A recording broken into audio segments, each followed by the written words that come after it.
Cette semaine, nous sommes dans la série sur la conversion et nous sommes en train de voir le sujet de la conversion.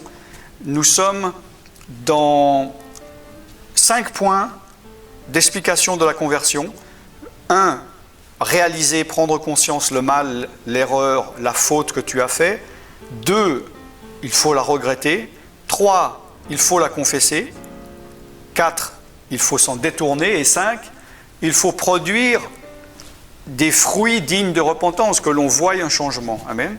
Et là, nous étions en train de voir la semaine passée le fait de la confesser. Nous sommes donc au point numéro 3 de la confession. Nous voyons cette semaine dans Lévitique, chapitre 26, versets 40 à 42. « Ils confesseront leur iniquité et les iniquités de leurs pères, les transgressions qu'ils ont commises envers moi et la résistance qu'ils m'ont opposée. » Là, c'est Dieu qui parle. « Péchés à cause desquels moi aussi je leur résisterai et les mènerai dans le pays de leurs ennemis. Et alors leur cœur incirconcis s'humiliera et ils paieront la dette de leur iniquité. Je me souviendrai de mon alliance avec Jacob et je me souviendrai de mon alliance avec Isaac et de mon alliance avec Abraham et je me souviendrai du pays. » Il est dit, si tu confesses tes iniquités et les iniquités de tes pères, si tu confesses les transgressions que tu as commises envers Dieu, si tu confesses la résistance que tu as opposée, Dieu se souviendra des promesses et Dieu va te pardonner. Maintenant, évidemment, nous sommes dans la nouvelle alliance et nous avons, par la grâce de Dieu, le sang de Jésus-Christ. Ne manquez pas les épisodes précédents sur tvjesuschrist.com, sur la chaîne, c'est dans la Bible, dans les archives, pour bien comprendre le contexte, parce que là, vous avez sûrement l'impression d'arriver au milieu d'un thème profond, et c'est normal car c'est le cas. Il est dit dans 1 Jean, pour nous qui sommes sous la Nouvelle Alliance, chapitre 1, verset 9, « Si tu confesses tes péchés, il est fidèle et juste pour te les pardonner et pour te purifier de toute iniquité. » Je rappelle que Jean s'adressait à des chrétiens. On voit aussi donc c'est pour la Nouvelle Alliance, parce que des personnes me disent « Oui, mais ça c'est dans la loi, nous ne sommes plus sous la loi. » Voilà encore un deuxième passage dans Actes, chapitre 19 au verset 18. « Plusieurs de ceux qui avaient cru venaient confesser et déclarer ce qu'ils avaient fait. » Il n'y a pas de honte. On peut confesser à un frère, ou dire, voilà, il y a des fois, vous savez, il y a des choses qu'on dit à Dieu seulement. Il y a des péchés, moi j'aimerais que personne ne connaisse, que je confessais à Dieu. Mais il y a des choses, peut-être que ça me ferait vraiment du bien à mon âme, à moi-même, que j'arrive à le confesser à un frère ou une sœur ou en public. Hein? Ça montre déjà que tu es humble, ça montre que tu reconnais l'état où tu es et ça peut aider des personnes qui peut-être n'arrivent pas à les confesser. On voit aussi dans Marc chapitre 1 verset 5, dans tout le pays de la Judée, tous les habitants de Jérusalem se rendaient auprès de lui, donc de Jean-Baptiste, et confessaient leurs péchés. Et ils se faisaient baptiser par lui dans le fleuve du Jourdain. Parce qu'il ne faut pas oublier que le baptême de Jean-Baptiste était le baptême d'eau, était symbole du baptême de la repentance. Et ensuite, Jésus, lui, a donné le baptême du Saint-Esprit, mais sans avoir passé symboliquement d'abord par le baptême de la repentance, on ne peut pas avoir le baptême du Saint-Esprit. Nous allons voir ça dans d'autres émissions à venir. Dans Proverbes chapitre 28 au verset 13, « Celui qui cache ses transgressions ne prospère point, mais celui qui les avoue et les délaisse obtient miséricorde. » Amen. si tu caches tes transgressions à Dieu, ou même à toi-même, tu ne veux pas les reconnaître, ou bien peut-être à une personne, écoute, si tu as volé de l'argent à ton voisin, ça serait quand même bien un jour d'aller lui dire, excuse-moi, je t'ai volé ton argent, je vais te le rendre. D'accord ? Mais si tu caches tes transgressions à Dieu, tu ne prospères pas. Mais si tu les avoues et tu les délaisses, tu obtiens miséricorde. Donc là, nous voyons le principe de la repentance dont j'ai parlé la semaine passée, que la repentance n'est pas seulement regretter, n'est pas seulement avouer, ou bien n'est pas seulement regretter et avouer, mais est également délaisser, est également s'en détourner, arrêter de le faire. Et là, il est dit, celui qui les avoue et délaisse, alors il obtient miséricorde. Car celui qui ne le fait que avouer et ne les délaisse pas, n'obtient pas miséricorde. Amen. Dans le psaume 32 au verset 5, David dit, parle à Dieu, il dit, je t'ai fait connaître mon péché et je ne t'ai pas caché mon iniquité. J'ai dit, j'avouerai mes transgressions à l'Éternel et tu as effacé la peine de mon péché. Amen. Le péché cause une peine. On a un problème de conscience. On ne se sent pas bien. Et tant que c'est dans notre système, on sent mal. Et comment ça doit sortir? Comment expulser ça? Ça sort par la bouche, en confessant son péché et en arrêtant de le faire. Il faut que ça sorte de la conscience. Il y a des personnes, s'il y a des policiers qui écoutent maintenant, ou des personnes qui ont été des bandits comme moi, vous devez savoir qu'à un moment donné, même s'il n'y a pas de preuve, il y a des gens, ils craquent et ils vont avouer parce qu'ils disent « il faut que je libère ma conscience, j'en peux plus, c'est trop lourd ». Et quand ils se libèrent, ils se sentent mieux.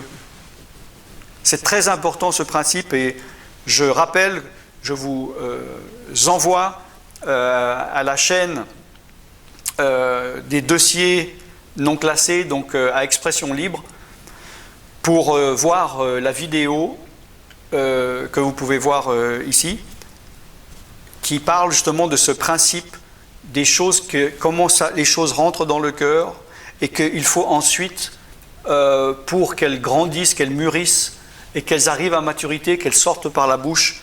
Donc, c'est le titre de la vidéo, c'est « Comment s'approprier la parole de Dieu ». Amen. Donc, nous sommes dans le point 4 de se détourner du péché et du mal. Excusez-moi, voilà, nous arrivons dans le point numéro 4, de s'en détourner. On voit par exemple dans Ézéchiel chapitre 18 du verset 28-31. S'il ouvre les yeux et se détourne de toutes les transgressions qu'il a commises, il vivra et il ne mourra pas. Revenez et détournez-vous de toutes vos transgressions afin que l'iniquité ne cause pas votre ruine. Rejetez loin de vous toutes les transgressions par lesquelles vous avez péché. Faites-vous un cœur nouveau et un esprit nouveau. Pourquoi mourriez-vous, maison d'Israël? Si tu ouvres tes yeux, c'est-à-dire, on est tous pareils, il y a des péchés, je dis, je veux pas les gérer. Je ferme mes yeux, c'est comme si je ne le vois pas. Hein? S'il y a un problème en face, c'est facile de fermer les yeux. Et Dieu te dit aujourd'hui, ouvre tes yeux. Reconnais ce qu'il y a en face de toi, reconnais. Hein? Si tu ouvres les yeux et tu te détournes de toutes les transgressions que tu as commises, tu vivras, tu ne mourras pas. Reviens et détourne-toi de toutes tes transgressions, afin que l'iniquité ne cause pas ta ruine. L'iniquité, ça cause la ruine. On se sent mal, comme j'ai dit, on a un poids, on n'a pas la paix. Rejette loin de toi toutes les transgressions par lesquelles tu as péché. Fais-toi un cœur nouveau et un esprit nouveau. Laisse-toi renouveler par l'Esprit de Dieu. Amen. Pourquoi mourrais-tu? Et dans Colossiens chapitre 3, versets 5 à 9, fais mourir les membres qui sont sur la terre. L'impudicité, l'impureté, les passions, les mauvais désirs, la cupidité, qui est une idolâtrie. C'est à cause de ces choses que la colère de Dieu vient sur les fils de la rébellion, parmi lesquels vous marchiez autrefois lorsque vous viviez dans ces péchés.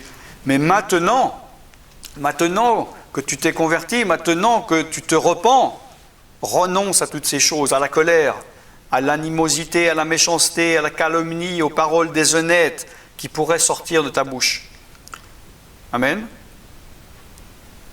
Ne mentez pas les uns les autres, vous étant dépouillés du vieil homme et de ses œuvres. Par la repentance, il y a un changement. Et le cinquième, excusez-moi, il y a encore un verset, dans 1 Samuel chapitre 7, verset 3, si c'est de tout ton cœur que tu reviens à l'Éternel, ôte du milieu de toi les dieux étrangers, les péchés, les choses que tu ne dois pas avoir. Dirige ton cœur vers l'Éternel et sers-le lui seul. Et il te délivrera de la main des Philistins. Les Philistins, c'est le symbole des ennemis. Est-ce que tu as un ennemi? Est-ce que tu as un péché qui domine dans ta vie que tu n'arrives pas à combattre? Ou plutôt, tu n'arrêtes pas de le combattre, mais tu n'arrives pas à le vaincre. Et c'est comme s'il est le plus fort. Mais si c'est de tout ton cœur que tu reviens à l'Éternel et que tu ôtes du milieu de toi les dieux étrangers, que tu diriges ton cœur vers l'Éternel et que tu le sers lui seul, il te délivrera de la main de ces esprits, de la main de ce péché. Amen. Et donc le point final, numéro 5, par rapport à la repentance et à la conversion, c'est que lorsqu'il y a une véritable repentance, il y a forcément un changement. C'est impossible de dire que tu t'es repenti s'il n'y a pas un changement. C'est que tu as manqué quelque chose. Peut-être que tu n'as fait qu'une partie. Comme je dis, tu as peut-être uniquement regretté. Si il y a de l'eau pure dans une bouteille, que je dis, il y a un demi-litre d'eau dans une bouteille d'1 litre. Et je mets un demi-litre de sirop de fraise, c'est pas possible que ça soit de l'eau blanche, transparente. Elle va être rouge, elle va être rosée. D'accord? Donc c'est impossible s'il n'y a pas de conversion, qu'il n'y ait pas de changement. S'il n'y a pas de changement, c'est que la conversion n'a pas été faite complètement, que la repentance n'a pas été profonde et n'a pas respecté les 4 points que je viens de donner. On voit donc dans Matthieu 3, au verset 8 et 11, plus 11, il est dit « Produis donc du fruit digne de la repentance. » Jean a dit « Moi, je vous baptise d'eau pour vous amener à la repentance. » Amen. Le but était la repentance.